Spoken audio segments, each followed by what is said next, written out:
is it? Just say what's it. Can I go?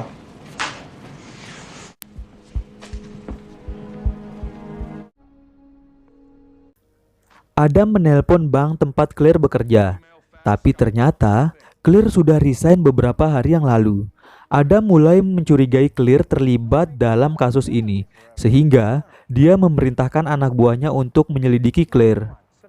Doug terlihat menemui Claire sambil membawakan sebuah kalung berlian.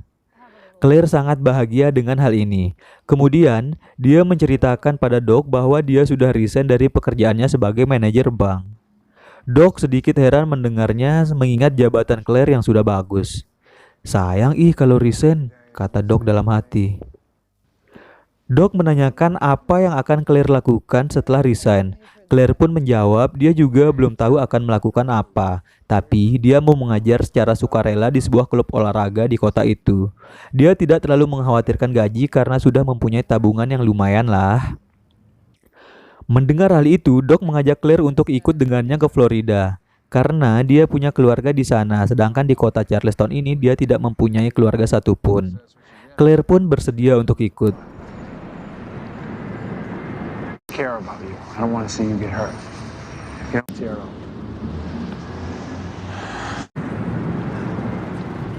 I'm not gonna shut. Well. Ternyata Adam sudah menyadap telepon Claire sehingga dia mengetahui semua percakapan Claire dengan Doug. Untuk itu, Adam pun menganggap Claire ikut terlibat dalam aksi perampokan. Tidak lama kemudian, Claire sampai di rumahnya, tapi sudah ada Adam yang menunggunya di sana. Adam pun menyerahkan sebuah dokumen yang berisi daftar tersangka dalam kasus perampokan bank tempat Claire bekerja dan menyuruh Claire mencari pengacara. Betapa syoknya dia ketika melihat foto Doug menjadi salah satu tersangka. Look familiar? Yeah, I was wrong. You were carrying on a relationship about which you lied to the FBI. He left you unharmed. You do need a lawyer.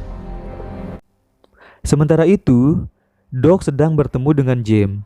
Disinilah Doug mengatakan pada James bahwa dia akan hijrah dan tidak mau lagi melakukan aksi perampokan. Doug juga menyuruh James melanjutkan aksinya bertiga saja tanpa dirinya. James yang mendengarnya menjadi sangat kecewa pada Doug, karena dalam waktu dekat ini mereka akan merampok sebuah tempat yang nilainya paling besar dari semua tempat yang pernah mereka rampok. Doug tetap menolak sehingga mereka pun terlibat perkelahian kecil. James juga mengatakan pada Doug bahwa dulu dia masuk penjara selama 9 tahun dikarenakan dia membunuh seorang laki-laki yang ingin menyelakai Doug. James pun meminta Doug untuk tetap bersamanya. Doug berterima kasih atas pengorbanan James, tapi niat Doug untuk berhijrah sudah bulat. Pada akhirnya, James tidak bisa berbuat apa-apa lagi untuk menahan Doug. Feds have me dropping Brennan right here. In the 302. I got him back on Tibbetts. We just kind of stood there. I remember he looked at me, and I don't know who was more fucking shot him right in the chest. You're gonna have to shoot me in the back. Setelah itu, Doug datang ke toko bunga milik Vergie untuk memberitahukannya bahwa dia akan berhenti dan tidak mau lagi merampok. Mendengar hal ini, Vergie kemudian menceritakan sebuah fakta yang tidak pernah diketahui oleh Doug sebelumnya, bahwa selama ini ayah Doug yang sedang dipenjara ternyata sebelumnya bekerja untuk Vergie. Vergie menetapkan peraturan yang sangat kejam kepada anak buahnya yang gagal dalam melaksanakan tugas. Dia akan mengebiri mereka, baik itu secara fisik ataupun secara kimia. Dan yang dilakukan pada ayah Doug adalah pengebirian secara kimia. Itu artinya Vergie telah menyuntikkan zat kimia pada tubuh ayah Doug sehingga alat vitalnya tidak mampu lagi berfungsi alias cacat permanen. What the fuck? Hal inilah yang menyebabkan ibu Doug frustasi berat dan menjadi pecandu obat-obatan terlarang hingga pada akhirnya gantung diri. Dan selama ini, ayah Doc tidak pernah menceritakan hal itu kepadanya. Vergie juga mengatakan bahwa dia akan membunuh Claire apabila Doc tidak mau melakukan perintah Vergie. Mendengar hal ini, Doc sangat sedih sekaligus sakit hati terhadap Vergie.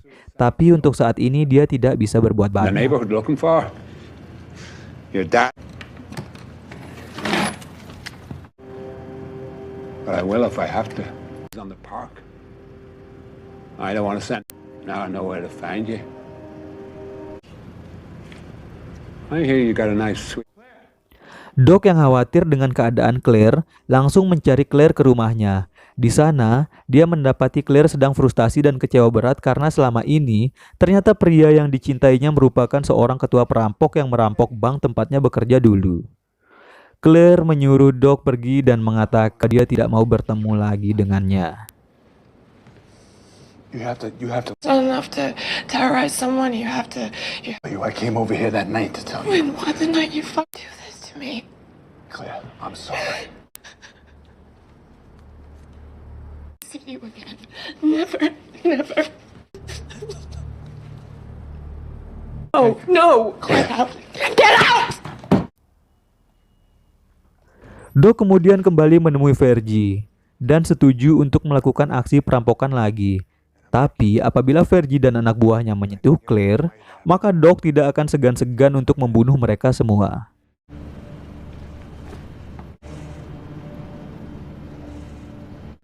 Doc dan kawan-kawannya pun berkumpul di toko bunga milik Vergie. Di sini Vergie akan menjelaskan tentang rencana untuk aksi mereka selanjutnya. There's always a weak spot. Well, gang's all here. Food, merchandise, total haul. Monday morning, after a 4-game stand with New York, cash is brought out and stacked 15 minutes before Boston. Priceless. Sementara itu, Adam pergi menemui Krista Collin, mantan pacar Doc yang juga merupakan adik kandung James di sebuah bar. Setelah berbasa-basi, Adam mengatakan pada Chris bahwa dia mengetahui pekerjaannya sebagai kurir sekaligus pengedar narkoba. Dia kemudian mengancam akan menjebloskannya ke dalam penjara apabila tidak kooperatif. Akhirnya, Krista pun memberikan informasi tentang rencana perampokan Doc selanjutnya. Oh, you must be new. I work for the FBI.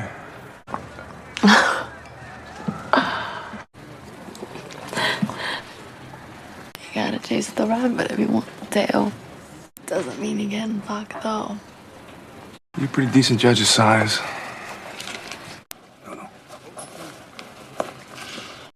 That ain't no Dougie. We sort of work together. I'm a necklaces that he give you. Hari yang telah ditentukan pun tiba. Doc dan kawan-kawannya telah mengenakan seragam polisi untuk melakukan aksi perampokan kali ini. Target mereka adalah tempat penyimpanan uang di Fenway Park. With her. The mother's at Mass General. Yeah, we got a DWI over here, one car.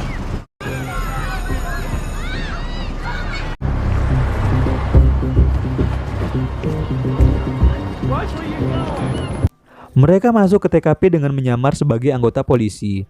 Setelah berhasil melumpuhkan para penjaga, mereka langsung menggasak uang tunai senilai 3,5 juta dolar.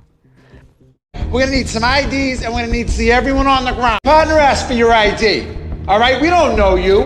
You fucking smartass. For our safety, for everyone.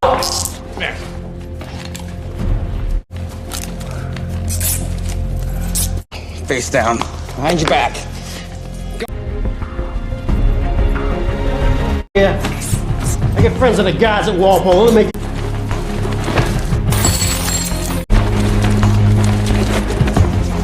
Setelah akan pergi, Doc melihat sudah banyak polisi yang mengepung mereka. Ini karena Krista membocorkan informasinya kepada Adam.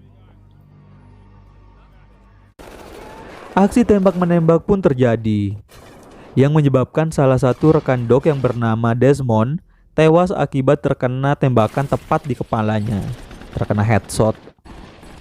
Melihat hal ini, Doc yang tadinya tidak mau menembak polisi akhirnya mulai menembak.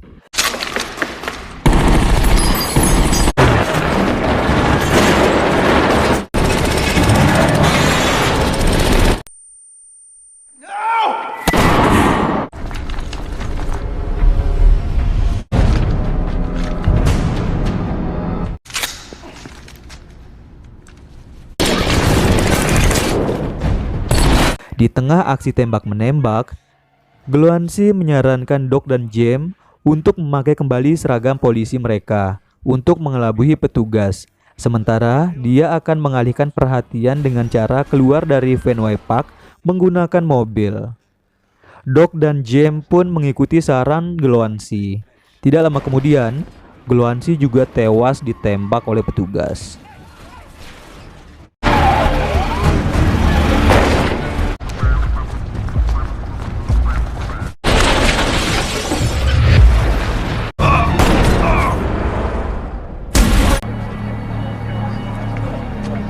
Doc dan James berhasil keluar dengan menggunakan seragam polisi. Akan tetapi, ada seorang polisi yang melaporkan kepada Adam bahwa ada 2 orang perampok yang mengenakan seragam polisi menembaki mereka. Adam pun menyadari bahwa itu adalah Doc dan James. Adam kemudian mencari mereka. Hingga pada suatu tempat, dia berhasil melihat James yang sedang berjalan sambil membawa tas berisi uang. Adam pun mulai mengikuti James. Menyadari penyamarannya ketahuan, James langsung menembaki Adam tapi tidak kena. Hingga terjadi kontak senjata antara keduanya. Amunisi James pun habis. Karena tidak mau kembali ke dalam penjara, maka dia pun sengaja membiarkan dirinya ditembaki oleh petugas. James pun tewas di depan mata Doc.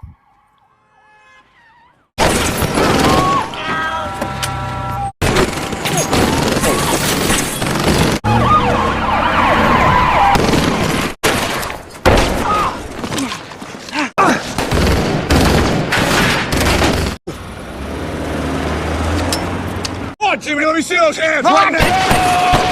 Throw down your weapon.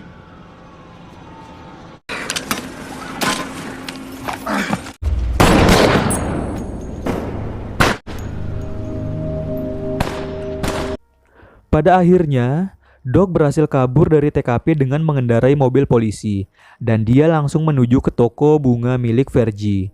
Sesampainya di sana, Doc menembak anak buah Vergie kemudian menembaki Vergie tepat di alat vitalnya hingga tewas. Idih, nyeri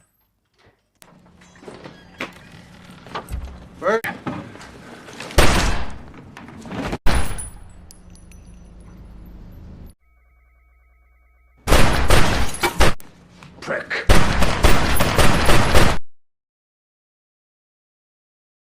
Remote collection, that's fire. Setelah itu, Doc mengambil semua sisa uang yang sudah dia simpan. Kemudian, dia menelpon sambil melihat Claire menggunakan teropong. Dia melihat banyak anggota FBI sedang bersama Claire. Sementara, Claire mengatakan bahwa dia hanya sendirian di sana. Doc sempat mengira bahwa Claire mengkhianatinya. Tapi beberapa saat kemudian, Doc mengetahui bahwa Claire sudah memberikan kode-kode petunjuk agar dia tidak menemuinya. Dan pada akhirnya Doc pergi dari sana dan meletakkan sebuah catatan di mobil Adam. Catatan itu berisi ejekan terhadap Adam karena telah gagal menangkapnya. It'll be just like one of my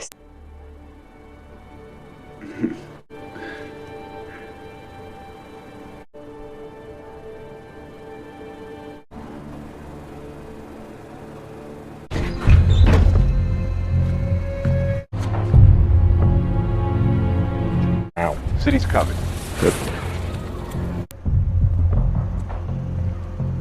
Setelah menunggu cukup lama, akhirnya Adam menyadari bahwa Doc tidak akan pernah datang ke tempat Claire.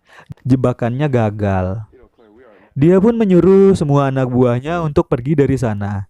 Dan ketika sudah sampai di mobilnya, Adam membaca catatan dari Doc. Dia pun terlihat sangat kesal. Alright, you good? Hey, best possible outcome, you know.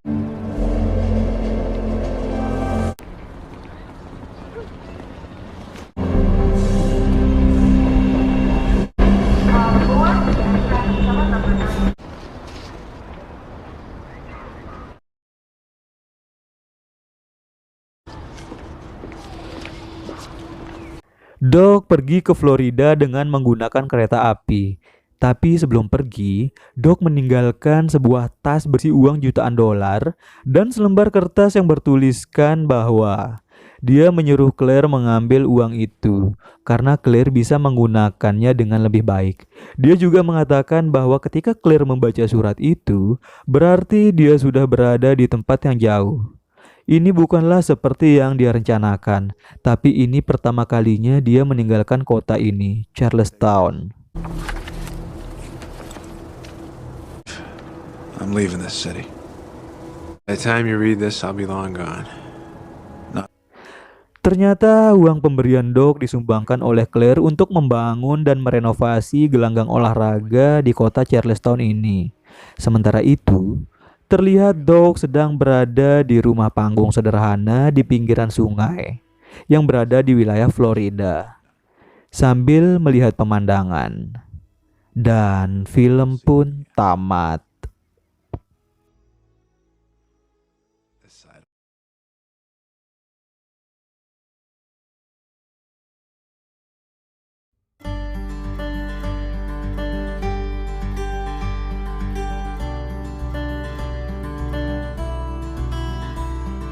Setelah nonton film ini, kita bisa menarik kesimpulan bahwa perasaan cinta dapat merubah seorang perampok untuk berhijrah ke jalan yang benar.